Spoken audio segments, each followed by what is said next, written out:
माल road पर कारकुनान के हमरा धरना दे दिया है। चेरिंग क्रॉस पर पीटीआई कारकुनान की एक बहुत बड़ी तादाद जमा हो गई है। माल रोड पर पीटीआई खवातीन भी मर्दों के शाना बशाना हैं।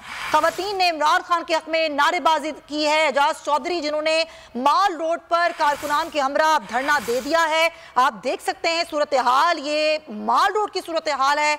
एजाज चौधरी उनके हमरा दीगर कारकुनान मौजूद हैं और धरना देकर बैठ चुके हैं। ये फाइनल राउंड है पीटीआई की जेल भरो तहरीक का। बड़ी तादाद है पीटीआई के कारकुनान की जो कि इस वक्त माल रोड पर जमा है। चेरिंग क्रॉस पर भी ऐसी ही सूरत हाल है और माल रोड पर नाजरीन खवातीन भी मर्दों के शाना बशाना है और इमरान खान के हक में इस वक्त नारेबाजी की जा रही है। आप सूरत हाल देख रहे हैं। आज जेल भरो तहरीक इसका बाकायदा आगाज कर दिया गया है और ये जो मनाजिर हैं ये माल रोड के मनाजिर हैं। एजाज चौधरी यहाँ पर मौजूद हैं, दीगर कारकुनान के हमरा धरना देकर बैठ गए हैं और अब यहाँ पर धरना दिया जा चुका है। गिरफ्तार किया जाए ये मुतालबा है यहाँ पर मौजूद रहनुमा